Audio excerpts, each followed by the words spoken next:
मैं आज सोच रही थी कि जब हम ज्ञान में आए तो ये गुलशन आदि रत्नों से खिला हुआ था। उनकी शोभा, उनकी दिव्यता, उनकी रूहानियत एक बहुत सुंदर इस उपवन को सुशोभित करती थी।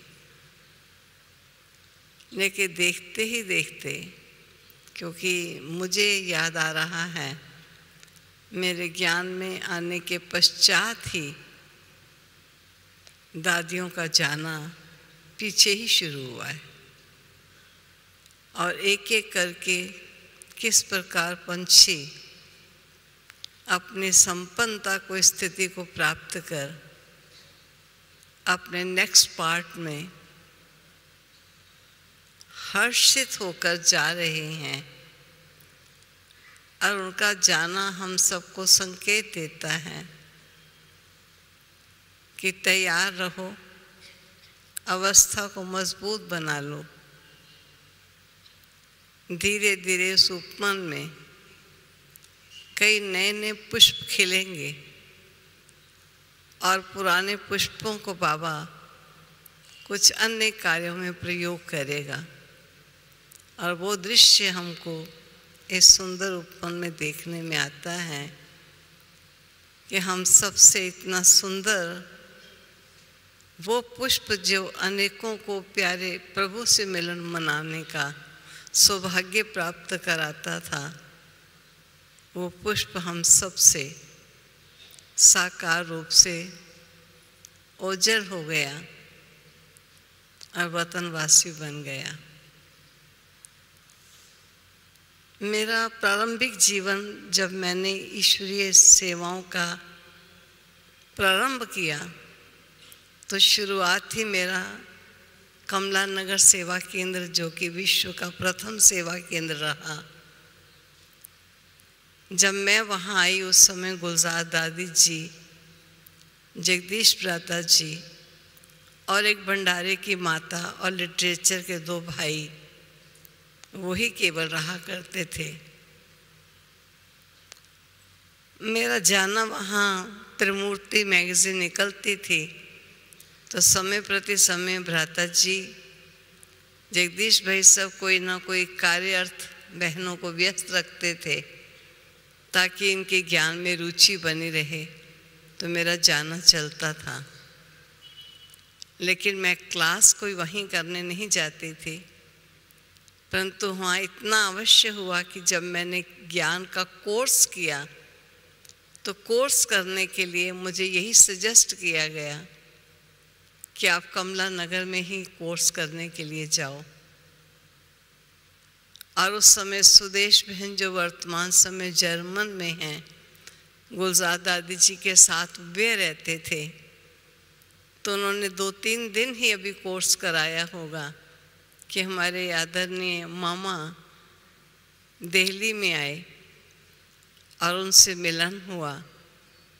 और प्रथम मिलन में ही प्यारे बाबा ने मुझे पत्र में लिखा था कि तुम ही चक्रधारी हो, और मामा ने मुझे चक्रधारी कहकर प्रथम बुलाया। मैं ऐसा कहूँगी कि मेरा जन्म नाम बदलते ही दिव्य जन्म सेवाओं का जन्म शुरू हुआ। गुलजार दादी जी जब कोर्स के दरमियान कुछ 3 दिन ही कोर्स किया होगा, तो रोज़ पूछते थे आज क्या सुना, और कुछ ना कुछ अच्छी से अच्छी बात सुनाया करते थे। वह समय है जब मैं अचानक कुल्लू से आई, कुछ छोटी सी गिफ्ट लेकर आई और दादी को अर्पित करने के लिए। तो दादी अपने हॉल में खड़े थे, मेरे गले में अपनी भुजाएं डाल करके बड़े प्यार से मुझे हॉल से धीरे धीरे बालकनी क्रॉस करते हुए अपने कमरे में ले गए। मुझे वो समय याद आता है जब बड़े प्यार से मुझे लेकर जा रहे हैं, और जाकर कहा कि चक्रधारी, अब मैं अकेली हूँ, क्योंकि उस समय जो उनके पास बहन थी, सुदेश बहन के बाद एक राज बहन नाम से बहन थी, वो दूसरे सेवा केंद्र पर चली गई। कहा मैं अकेली हूँ, तो क्या आप मेरे साथ रहोगी? मैंने इसे सुअवसर समझा। एक सुंदर मौका मिलता है, घर के बंधन को नहीं देखा, लेकिन ईश्वरीय जीवन का एक सुंदर अवसर मुझे मिस नहीं करना। और मैंने कहा दादी मैं आपके साथ अवश्य रहूँगी। कहा कब आ जाओगी? मैंने कहा कल ही आ जाऊँगी। दूसरे दिन मैंने बैग तैयार किया और दोपहर को ही कोई लगभग 2:30-3 बजे होंगे, गर्मी का मौसम था, मैं पहुंच गई। दादी विश्राम कर रहे थे, मैं उनके कमरे में ही चली गई। मैंने सोचा मुझे क्या करना है, तो दादी ने कहा कि मेरी चारपाई के नीचे एक चटाई है, उसे निकालो और आप भी उस पर विश्राम कर लो। मैंने चटाई निकाली, क्योंकि उस समय खटियाओं का तो फैशन था नहीं, प्रथम सेवा केंद्र होने के कारण कोई खटिया या फर्नीचर तो था नहीं। लेकिन मुझे उस समय वो चटाई भी ऐसे लगी कि इतना सुंदर कारपेट मुझे मिला है जिस पर मैं सोने जा रही हूँ। मैंने दोपहर को विश्राम किया। अब बारी आई कि मुझे अपने कपड़े कहाँ रखने हैं, थोड़े से कपड़े ही ले गई थी।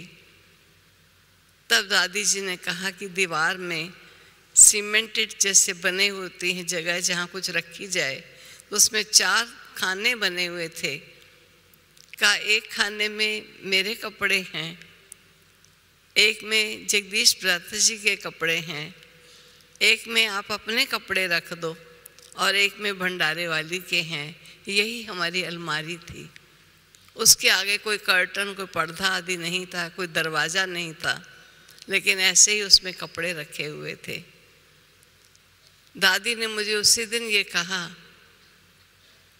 कि ये खटिया है, मैं इस पर सोती हूँ, लेकिन केवल मात्र सेवार्थ सोती हूँ। अगर आपको ज़मीन पर नींद ना आए तो खटिया मैं आपको दे सकती हूँ। मैंने कहा नहीं दादी, मैं ज़मीन पर सो सकती हूँ। तो दादी ने मुझे कहा कि जैसे बाकी सब कपड़ों पर पानी लगाते हैं और तय करते हैं अच्छी तरह,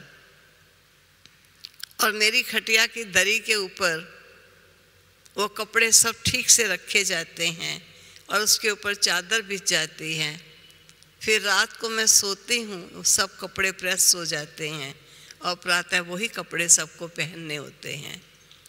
इसलिए आप भी अपने कपड़े ठीक से तह करके इसके नीचे रख देना। लेकिन घर का जीवन क्या होता है, मेरे को कभी संकल्प मात्र भी अपने लौकिक जीवन से इस अलौकिक जीवन का कंपटीशन नहीं आया, कंपैरिजन नहीं आया। वो जीवन क्या था, ये जीवन क्या है, ऐसा लगता था यही जीवन है और यही सर्वश्रेष्ठ जीवन है, इससे बढ़कर जीवन क्या हो सकता है। और मैं समझती ये भावनाएं हमें इसलिए जागी क्योंकि हमारे बड़ों के जीवन में जो त्याग था, जो तप था, जो उनका प्रैक्टिकल जीवन था, उस जीवन ने हमारे जीवन को इंस्पायर किया। उस समय मुझे याद आता है दादी जी ने यही मुझे कहा कि आपको जो भी कर सकते हो आप कर लेना। मुझे नहीं पता था, क्योंकि घर में कभी इस प्रकार के कामों का शायद नहीं सीखा, क्या करना है क्या नहीं करना है। तो दादी ने कभी मुझे शब्दों से नहीं कहा कि ये करना है या ये नहीं करना है। केवल मात्र उन्होंने कर्म किया और मैंने उनको करते हुए देखा और देखकर उनको फॉलो करना शुरू किया कि छोड़ दीजिए, ये काम मैं कर लूँगी। कभी उन्होंने मुझे शब्दों से नहीं कुछ सिखाया, लेकिन कर्म करके सिखाया। तो मैं ऐसा समझती हूँ कि ऐसी महान विभूतियाँ जिनका जीवन सबके लिए एक प्रेरणा स्रोत रहा, जिन्होंने अपने जीवन में जो कुछ बाबा से सीखा अपने जीवन में संजोया, जीवन में उसका दिव्यकरण किया, और जिन छोटी बहनों ने उनके संपर्क और संग में आई, उनको उनके जीवन ने बहुत कुछ सिखा दिया। आज कई हमसे पूछते हैं कि जब पहले बाबा के होते दिवाली या इस प्रकार के पर्व कैसे मनाए जाते थे, तो मैं कहती हूँ अरे वो पर्व मनाना और आज का पर्व मनाना क्या है। ठीक है, आज लड़ियाँ लगा देते हैं, दीपक जला देते हैं, सौंदर्य बना देते हैं, लेकिन पहले दिवाली मनाना एक अलौकिक दिवाली थी। 9 बजे तक सब घर से फारिग होकर आ जाते थे कि दिवाली का दिन है, और गुलजार दादी नंबर 1 संदेशी थी। किस प्रकार श्री लक्ष्मी और श्री नारायण का संदेशियों के तन में आना और कैसे साकार में श्री लक्ष्मी नारायण का चलना और उनका उठना बैठना खाना पीना किस प्रकार का होता था, ये सब दृश्य ऑलमाइटी बाबा उस साकार रथ गुलजार दादी के द्वारा हम लोगों को दिखाए, और हमने उस समय वो अनुभव किया कि सचमुच त्योहार मनाना किसको कहते हैं। सारी रात बीत जाती थी, पता नहीं चलता था सवेरा कब हुआ और रात कब बीती। इस प्रकार एक दिव्य अलौकिक ईश्वरीय पालना प्यारे पिता ने इस साकार रथ के द्वारा बहुत सुंदर पालना हमको दी। जन्माष्टमी का दिन होता था, बहुत सुंदर दृश्य होते थे, और छठी का दिन मनाया जाता था, जो मैं ऐसा समझती हूँ, जो छोटे छोटे अन्य सेंटर्स खुलने शुरू हो गए तो सबको पता चलता था कि कमला नगर में छठी मनाई जाएगी, और छठी के दिन किशोर आएगा और कैसे सबसे आके खेलेगा। किस प्रकार ऑलमाइटी बाबा गुलजार दादी के द्वारा बहुत सुंदर रोल अदा करते थे, और किस प्रकार हम बच्चों के साथ नई दुनिया, कैसी दुनिया होगी, वहाँ का राजकुमार राजकुमारियाँ कैसे बोलती होंगी, वहाँ का आपसी प्यार और व्यवहार किस प्रकार का होगा, हमको प्यारे बाबा ने अपनी दादी के द्वारा ये सब दृश्य दिखाए और बहुत ही सुंदर ये सब अनुभव किए। तो मैं ऐसा कहूँगी कि ऐसी आदरणीय प्यारी दादियाँ, जिन्होंने हम सबको जीवन में अपना सर्वस्व त्यागा, त्याग और तप की मूर्ति बने और हर एक को अपने जीवन से अट्रैक्ट किया। कोई एक उस दृश्य सुनाइए ना, क्या करते थे? कोई एक दृश्य सुनाइए, क्या करते थे? नहीं, दृश्य क्या बताऊं, मैं कोई करके तो दिखाने वाली नहीं हूँ क्योंकि उस समय जो किस प्रकार खेलते थे, तो हमने ऐसा खेल नहीं देखा कि इस साकार दुनिया में कई प्रकार के खेल देखे, लेकिन सच्चों के खेल कैसे होता है, तो किस प्रकार शहजादियाँ आती और शहजादी आकर पहले हमको सबको क्लास में खड़ा करके और कैसे हाथ करके आपको खड़े होना है, और किस प्रकार वो किशोर की आत्मा आएगी और कैसे वो यहाँ से क्रॉस करेगी। बहुत सुंदर सुंदर खेल हैं। अब मैं वो सब चीज़ें तो ना इतना शायद याद भी रहा है, ना मैं दिखाई सकती हूँ। वो तो प्यारे बाबा का कल पूर्व का दृश्य फिर कल बाद होगा, तो फिर आप सब देख लेना, अगर नहीं देखा तो क्या कह सकती हूँ, ऐसा ही कहा जाएगा। बाकी मैं ये कहूँगी कि अपनी इस आदरणीय दादियों ने हम सब के जीवन को प्यारे बाबा के रत्नों से संजोया, क्योंकि दादी से पहले वहाँ वह दादियाँ थी जिन्होंने सबको बहुत पालना दी थी, और गुलजार दादी जी बहुत सिंपल थे, शांत रहने वाले थे, लेकिन उन्होंने वो पालना नहीं दी जो साकार में दादियाँ देती थी।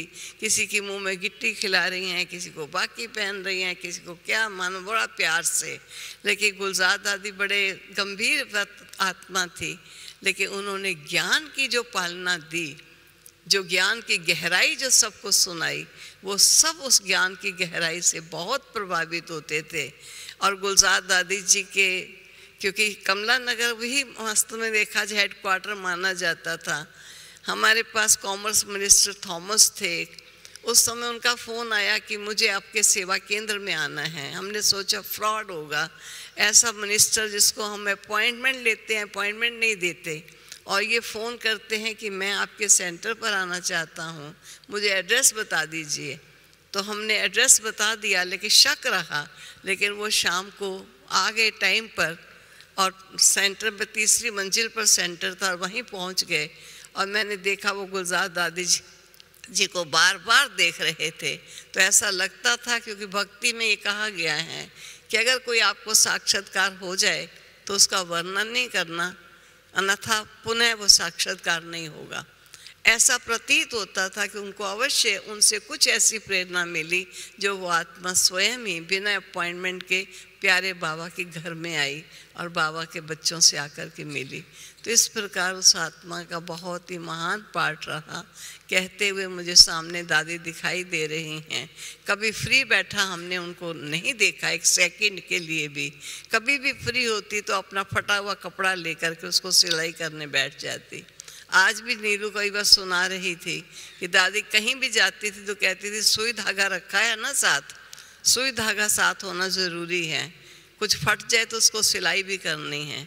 जैसे आप सब ने जगदीश भ्राता जी का अनुभव सुना होगा कि वो जब यज्ञ में जो पड़े हुए कपड़े होते थे उन्हीं से ही चुन कर पहनने के लिए बाबा कहता था देख लो जो तुम्हें साइज़ पूरा आए तो ले लो इसमें से ही, और वही पहनकर मिनिस्टर से मिलने चल पड़ते थे। और अगर कहीं और जाना है तो का सुई धागा हमेशा पास रखता था। जो ही चलता था कहीं घुटने से फट गया है तो उसको पकड़े रखता था जब तक कि मैं उतरूँ और फिर सुई धागा से उसको सिलाई ना करूँ। तो गुलजार दादी जी भी जैसे बाबा ने कहा हुआ चत्तियाँ लगाओ लेकिन फटा हुआ कपड़ा ना पहनो, ठीक गुलजार दादी का मैं देखती थी। कभी कोहनी से फट गया या पीछे से फटा है या आगे से थोड़ा फटा है तो उसी समय सिलाई करते थे और सिलाई करके उसको स्वच्छ करके फिर पहनते थे। और प्रेस तो मैंने आपको बता दिया, बाजार से प्रेस नहीं कराते थे। ये शुरू का जीवन है, बाद में तो सब जीवन धीरे धीरे परिवर्तित होते ही गए। ओम शांति, ओम शांति। सच में ये अनुभव की कहानियाँ अगर सारी रात भी सुने और सुनाई जाए तो वो भी कम पड़ेगा। अभी पुनः एक बहुत सुंदर वीडियो गीत जिसमें बाप दादा की भी आवाज़ है और गुलजार दादी जी के भी कुछ दृश्य है, हम सब देखेंगे और साथ साथ योग भी करेंगे। ओम शांति।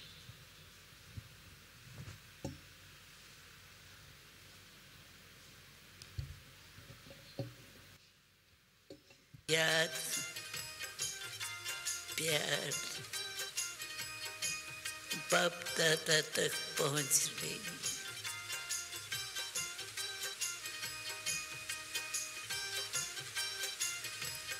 हर एक की दिल यही बोल रही है, मेरा बाबा